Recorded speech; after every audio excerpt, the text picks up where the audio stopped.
seated.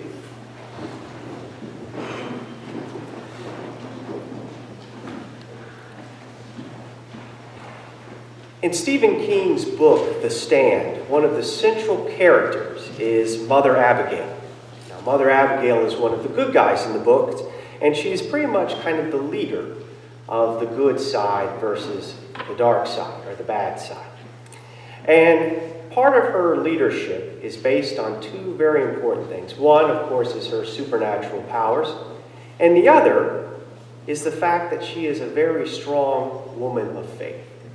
And the reason that her faith is so important is because her faith provides the small group of people who have survived in this post-apocalyptic world something critical that they don't have within themselves.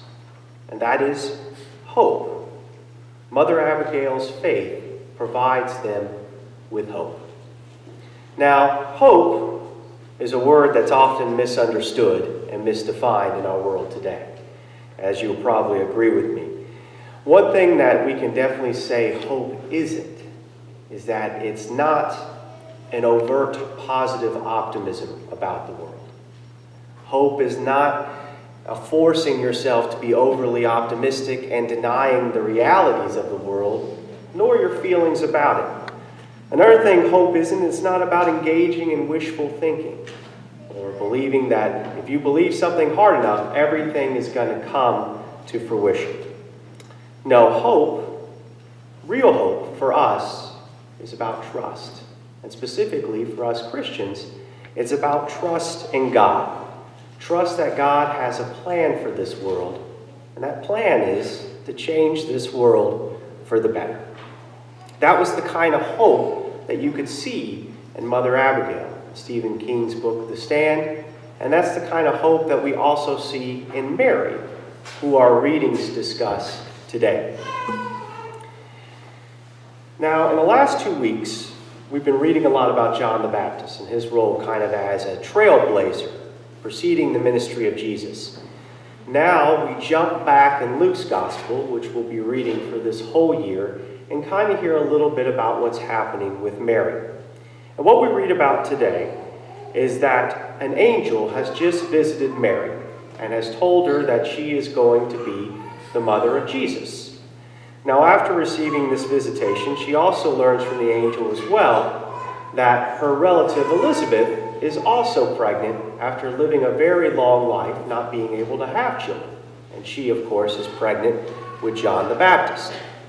So, Mary, hearing this news, decides that she's going to visit her relative Elizabeth and see for herself if she really and truly is pregnant after all these many years.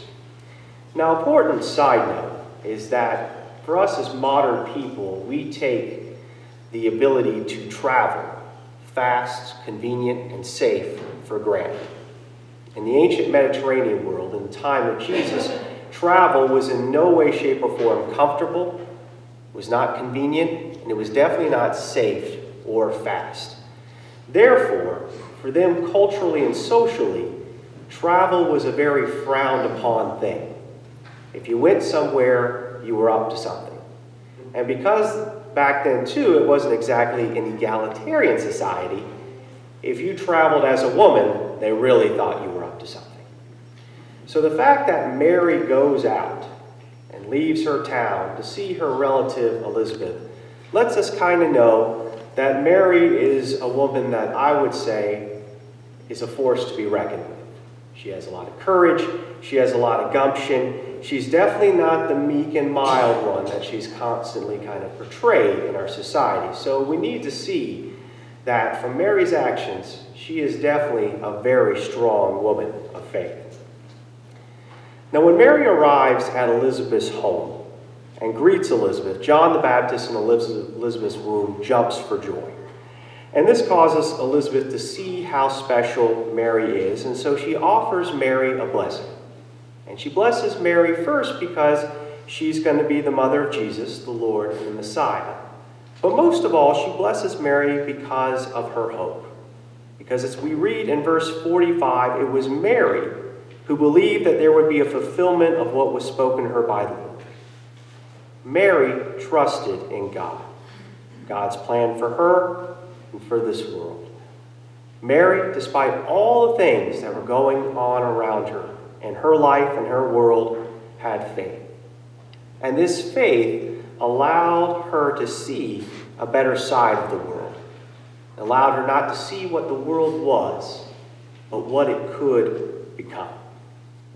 Now, in response to Elizabeth's blessing, Mary in our narrative begins to sing a song. Now, it's not a song that we are familiar with. It's not, Bob Dylan's Like a Rolling Stone or anything like that. It's more of an epic speech that you would find in Greek histories of that period. And, Luke is writing in the style that Luke knows, which would be Greek histories in the period of time in which he or she lived.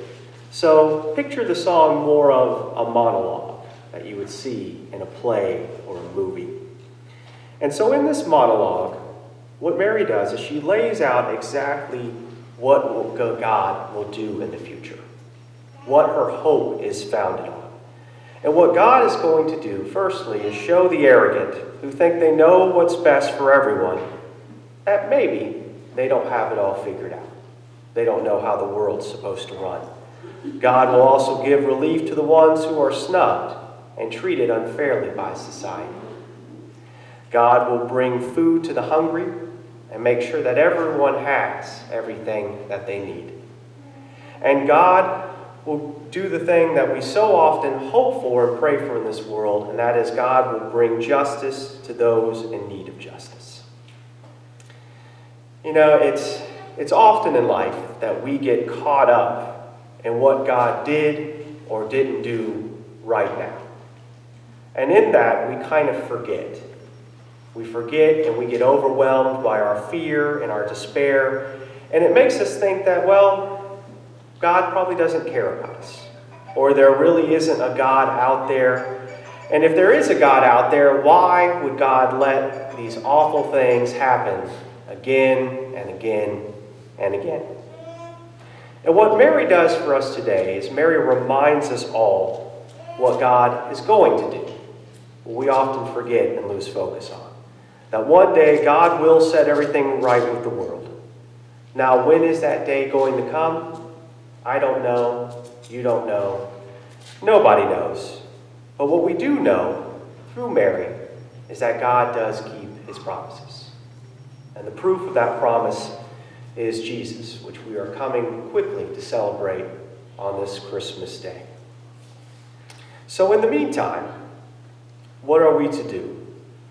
And what we are to do is what our collect of the day instructs us to do, which is to ask God daily to prepare us internally, spiritually for that day when he and Jesus will return and make good on this promise. So as our Advent season comes to a close here today, and we kind of move right into the Christmas season and all the plans that we have for it, and we look forward to that great day of gathering with friends and family, I believe that the image of Mother Abigail from the stand, the image of Mary in our scripture readings today, and really the image of all the strong women of faith, I'm sure, that have been in each one of our lives, invites us all to do something that is very courageous and faithful ourselves this holiday season. And that is to hope. Hope. Mary is guiding us to set aside our fears, our doubts, our despairs, and our anxieties about the future and trust in God and God's plan for this world. And that plan, as we heard in Mary's monologue, is a great promise to set everything that's wrong with the world right and make it a perfect and beautiful place to live again. Now, sure, things in the world right now don't look that great. And it feels like the world is definitely going to hell in a handbasket. And all of us in this life have suffered and will suffer in the future. But again, Mary is asking us not to deny that, but to kind of look past what the world is and try to see what the world could become. And again, this trusting in God and God's plan is not some sort of blind optimism, nor is it some misplaced wishful thinking about the world and ignoring all the realities in it. Hope's not believing that nothing bad is going to happen to you, because bad things are going to happen to you. And eventually all of us will pass away. What hope is knowing that despite all the things that will happen to you and this world, God has a plan. And that plan has a happy ending. And we can trust in that plan. And we can find comfort in it because we know that God keeps his promises, and we know that because of the birth of his Son, Jesus. So while we won't understand everything right now, nor will it always feel like God is with us there in every moment, or that God has everything under control, the kind of hope that Mary is inviting each of us to have here today and to search for and cling to amongst all the difficulties of life is something that I believe will sustain us all, not just for today, but the days to come. And therefore, let us follow the advice of our collect and prepare within ourselves and our lives a place for hope, so that when Jesus returns, he has a place to stay. Amen.